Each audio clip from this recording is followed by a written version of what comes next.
안녕하세요. 쉽고 재밌는 수아타로입니다. 오늘은 신화타로 9번 은둔자 예언가라고도 하죠. 9번에 대해서 알아보도록 하겠습니다. 자, 신화타로는 신화의 상징을 가지고 해석을 하는 거거든요. 그래서 신화의 상징 속 이야기들로 금전운과 애정운, 직장운 알아보도록 할게요. 자, 먼저 신화타로 9번입니다. 9번은 예언가라고도 하고 은둔자라고도 합니다. 신화타로 9번은 내면의 여정, 고독 속에 있는 통찰, 그리고 삶의 진실과 지혜를 비추는 등불이 있습니다. 신화타로 9번 예언가와 연결된 신화 이야기는요. 시간과 풍요의 신 크로노스에 대해서 알아볼 거고요. 우리가 이 9번에 대해서 알 수 있는 핵심 키워드는요. 고독과 통찰, 인도와 인내, 시간의 흐름, 자기 성찰, 지혜로운 멈춤을 상징합니다. 자, 먼저 신화타로 상징의 요소들을 볼게요. 크로노스가 들고 있는 램프가 있어요. 크로노스가 들고 있는 램프는 어둠 속을 비추는 내면의 빛을 나타냅니다. 세상을 향한 것이 아닌 자기 안을 비추는 도구이고요.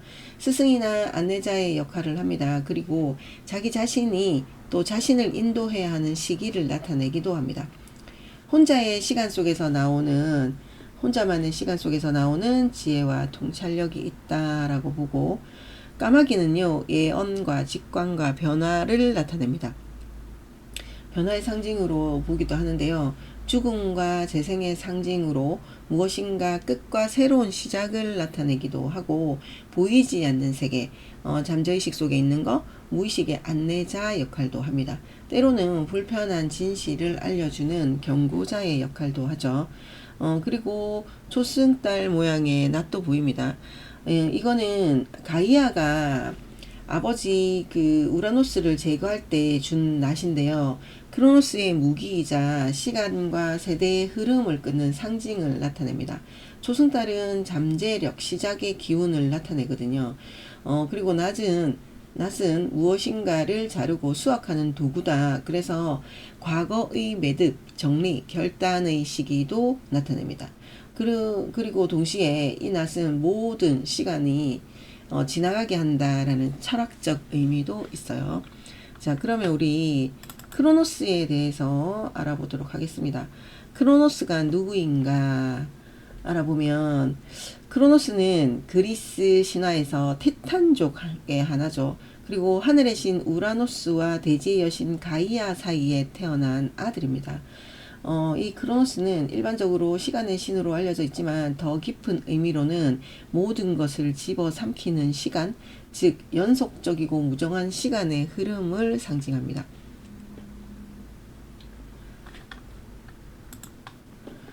그리고 로마 신화에서는 사투르누스라는 이름으로 풍요와 수학의 신으로 등장합니다. 그리고 점성학에서 보면 선생님들 세턴 얘기하잖아요. 그게 크로노스를 상징하는 행성이거든요. 그러니까 세턴이 토성입니다. 토성. 그것을 상징한다라고 보시면 되고요. 그리고 크로노스는 우라노스를 쓰러뜨립니다. 그러면 어떻게 우라노스를 쓰러뜨리냐? 크로노스의 아버지 우라노스는 자식들이 자신보다 강해질 것을 두려워해서 자식들을 지하세계로 가두거든요. 그래서 이것을 슬퍼한 어머니 가이아가 아들 크로노스에게 낫을 건네주죠. 아버지를 제거할 것을 부탁합니다. 크로노스는 가이아가 준 초승달 모양의 낫으로 아버지를 가르고 아버지 우라노스를 거세하면서 권력을 빼앗습니다. 이 장면은 세대 교체, 시간의 흐름 속에서 권력의 전환을 상징하기도 합니다. 아이를 삼켰어요. 크로노스가. 크로노스는 아버지를 무찌르고 권력을 잡았지만 자신도 언젠가 자식에게 권력을 빼앗길 운명이라는 신탁을 듣게 되죠. 그래서 이 신탁에 겁을 먹은 크로노스는 자신과 그 여신 레아 사이에서 태어난 아들들, 딸들을 다 삼켜버립니다. 그가 그러니까 삼킨 자식들은 헤스티아, 가정의 여신, 헤스티아를 삼키고요. 데메트르, 풍요와 농업의 여신도 삼킵니다. 헤라, 혼인과 가정의 여신도 삼켜버리죠. 포세이돈, 바다의 신도 삼키고요. 하데스, 지하세계의 신도 삼킵니다. 시간은 모든 것을 집어삼킨다라는 철학적인 의미로도 해석이 됩니다. 그래서 젊음과 생명과 기회, 시간들은 결국 모든 것을 지나가게 만든다라는 거고요.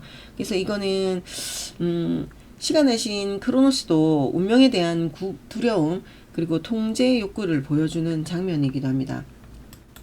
그래서 제우스가 반격을 시도합니다. 그래서 다시 세대 교체가 되죠. 마지막으로 레아는 여섯째 아이 제우스를 낳고 크로노스에게 먹이지 않고 돌을 강보에 싸서 삼키게 합니다. 제우스는 크레타 섬에서 몰래 자라나고 장성한 후에 크로노스를 물리치기 위해 약을 먹여서 형제 자매들을 구출합니다. 그 약은 모든 것을 토하는 약이었다라고 보시면 되고요. 형제 자매들과 힘을 합친 제우스는 티탄 신들과 전쟁을 하죠. 그것을 티타노마키아라고 하는데 티타노마키아에서 승리를 하고 올림포스 신들의 지배 시대를 여는데 성공합니다. 이 과정 또한 시간의 흐름 속에서 피할 수 없는 변화, 새로운 질서가 나타난다라는 것을 상징을 합니다. 신화 요소와 예언가 카드를 연결해보면 초승달, 낫은요 끝과 시작, 자르는 도구를 상징하고 과거를 끊고 새로운 통찰을 얻는 과정이다라는 거고요. 자식을 삼키는 거는 시간의 무정함, 운명을 회피하고 운명을 회피하는 건데 현실을 직시하고 내면의 지혜를 찾는 여정을 가지는 게 신화 카드와 연결할 수 있고요. 그 다음에 제우스를 구출합니다. 진실을 회복이 되고 정의가 실현된다라는 의미고요. 자기 자신 안에 가능성을 되찾는 순간이다라고 하죠. 고독한 크로노스, 폐쇄적 권력, 예언을 피하고자 한 선택인데 타로 속 예언가의 고독과 성찰의 모습과 너무 많이 닮았습니다. 이 예언가 카드 속의 크로노스는 더 이상 폭군도 아니고 무정한 신도 아닌 모든 것을 본 자, 시간의 흐름을 아는 자로 등장합니다. 그래서 램프를 들고 지혜와 진실을 비추는 자, 즉 내면의 인도자의 모습입니다. 그는 이제 자신이 지나온 실수, 모든 경험을 통해서 다른 이에게 조용히 조언해 줄 수 있는 예언자가 되었고 그것이 이 카드의 핵심이라고 보시면 됩니다. 크로노스는 시간의 신 동시에 크로노스는 시간인인 동시에 시간의 신인 동시에 무정한 운명과 운명을 통제할 수 없는 흐름을 상징하고요. 세대를 교체하고 권력을 쟁취했지만 두려움 속에서 파멸을 자초합니다. 이 예언가 카드에서는 그가 과거의 실수를 딛고 지혜로운 안내자로 변한 모습이고 이 카드는 지금은 멈춰서서 내면을 바라보고 조용히 지혜를 축적할 때이다 라고 말합니다. 다시 카드 그림을 보면 지금 이 카드는 한 늙은 자가 서 있습니다. 그죠? 등은 굽었고 손에는 하나의 램프가 들려 있습니다. 그는 조용히 얘기를 하죠. 나는 과거에 모든 것을 가졌고 모든 것을 잃었다. 그리고 이제 모든 것을 알게 되었다. 그는 크로노스 시간을 삼키던 신이었는데 자신의 두려움 때문에 자식들을 삼켰고 결국 그 두려움은 현실이 되어서 아들한테 권자를 빼앗깁니다.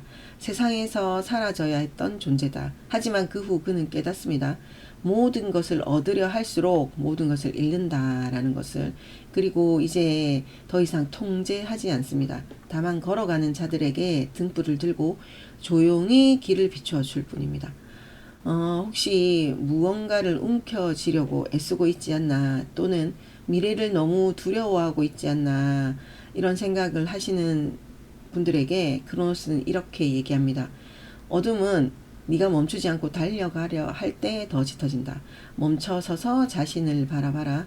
진실은 항상 그 안에 있다. 그래서 이 카드는 지금은 앞으로 나아가기보다 내면의 등불을 켜야 할 때인 걸 알려줍니다. 주변이 조용해질 때, 당신의 마음이 혼자 있을 때, 시간이 느리게 흐르는 것처럼 느껴질 때, 그때야말로 가장 깊은 지혜가 깨어나는 순간이다 라고 합니다. 그러면 금전운에 대해서 알아보도록 할게요. 금전운은 지금 물질적 성장이 아닌 금전의 구조와 철학을 점검하는 시기다. 큰 수익을 기대하기보다 지출관리, 저축계획, 장기적 투자의 설계가 필요하다라는 거죠. 혼자의 시간 동안 더 깊은 통찰을 통해서 새로운 재정계획을 세우자. 그리고 조급한 수익 추구는 오히려 손실로 이어질 수 있습니다. 그래서 지금은 얼마를 벌까 보다 어떻게 써야 할까를 고민해야 하는 때입니다. 램프의 불빛처럼 작지만 오래가는 재정 철학을 추구해야 할 때이다 라는 거죠. 자, 직장운에 대해서 알아보도록 하겠습니다. 직장운은 외로운 위치에 서게 되는 시기일 수도 있습니다. 예를 들면 리더의 부담이라든지 홀로 일 처리를 해야 된다든지 고립되어 있는 포지션에 있을 수 있다라는 거죠. 그리고 이 고독은 역량 강화와 지혜의 기반이 될 수 있다라는 거예요. 그래서 급한 승진이나 진급이나 성과보다 스스로 성장하는 시기이다라는 거고요. 자신의 일 스타일이나 방향성을 다시 설계해 볼 수 있는 기회다라는 거죠. 지금은 팀워크보다는 개인 성장이 필요한 시기입니다. 지금은 당신의 등불을 켜야 할 때이고 더 나은 기회는 이 시기를 통과한 뒤에 찾아온다라는 겁니다. 자, 애정운을 보도록 하겠습니다. 애정운은 혼자 있는 시간의 가치가 중요한 시기이고요. 짝이 있다면 감정적 거리나 소통의 부족을 느낄 수 있습니다.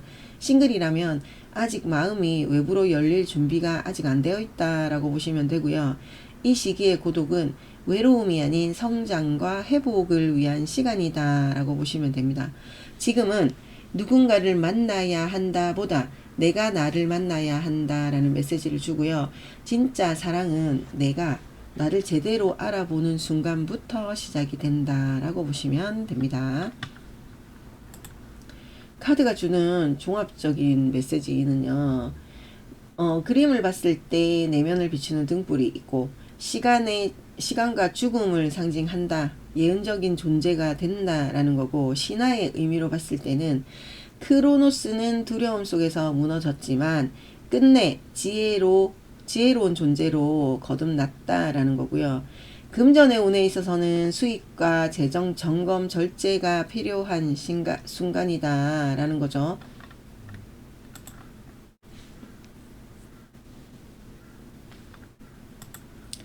금전운에 있어서는 수익보다 재정 점검과 절제가 필요하다. 직장운은 고독하지만 성장하는 시기다. 개인의 능력을 강화할 기회다라는 거고, 애정운은 외로운 시기처럼 보이긴 하지만 진정한 연결을 위한 준비 기간이다라는 거고요.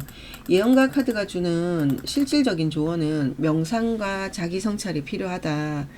그래서 매일 10분에서 15분씩 앉아서 자신의 생각과 감정을 관찰하자라는 거고요. 지혜와 지식을 쌓아야 됩니다. 그래서 책을 읽거나 강의를 들으시고 다른 사람의 경험과 지혜를 통해서 자신도 확장하시기 바랍니다. 그리고 고독한 시간을 즐기는데 혼자만의 시간을 두려워하지 말고 즐기자. 그래서 홀로 산책도 하고 여행도 하고 취미활동을 해서 더 깊이 연결되는 경험을 하자라는 겁니다. 그리고 예언가 카드에 이제 그림자적인 측면이 있어요. 반대의 의미에 보면 본인이 과도하게 고립되어 있고 사회적으로 단절도 되어 있습니다. 그리고 지나친 내향성도 있고 우울감도 나타난다. 그리고 현실 도피에 대한 것도 있는데, 이 카드가 나타났을 때 이 예언자 카드 자체가 가진 지혜와 통찰의 에너지를 부정적인 방향으로 하지 말고 긍정적으로 표현을 하시면 됩니다. 과도한 고립은 사회적 단절로 이어지고 지나친 내향성은 우울감과 현실 도피로 이어진다라는 얘기거든요. 크로노스가 두려움에 사로잡혀서 자식을 삼켰듯이 우리도 내면 여정 속에서 두려움에 사로잡혀서 외부 세계와의 연결을 끊어버리는 실수를 할 수도 있습니다. 그래서 건강한 고독과 불건강한 고립 사이에서 균형을 찾는 것이 무엇보다 중요한 카드입니다. 최종 메시지는요. 시간은 당신에게 모든 것을 빼앗을 수 있지만 그 속에서 당신만의 빛을 남길 수 있다라는 거고요. 이 예언가 카드는 우리에게 고독을 두려워하지 말고 그 속에서 자신만의 지혜와 통찰력을 발견하라고 말합니다. 크로노스가 시간의 신으로서 모든 것을 보고 경험했듯이 우리도 삶의 여정 속에서 깊은 지혜를 얻을 수 있다라는 거고요. 이미 모든 답이 우리의 내면에 있다. 그리고 지금은 그 답을 찾기 위해서 잠시 멈추고 내면의 등불을 켜고 자신의 목소리에 귀를 기울여야 한다라는 거죠. 그래서 지금은 그 빛을 찾는 여정의 한가운데에 있다라는 카드입니다. 오늘은 예언가 카드에 대해서 알아보았는데요. 쉼없이 달려온 우리들은 한 번쯤은 자신을 살펴보고 자신의 그런 내면을 살펴보는 시간, 나의 그 내면의 목소리를 들을 필요가 있다라는 거죠. 그래서 현대사회에서 우리는 이 카드를 조금 새겨서 들어야 될 것 같고, 우리가 너무 열심히 움직이는 그 와중에서도 나의 내면의 목소리를 듣고 행동해야 하는 거, 그리고 지혜를 쌓아야 되는 거, 그런 거를 알려주는 카드인 것 같습니다. 이번 주도 열심히 움직여 왔겠지만 잠시 멈추고 휴식을 갖는 그런 시간을 가져봤으면 좋겠습니다. 다음 시간에는 10번 카드 가지고 찾아뵙도록 할게요. 안녕히 계세요.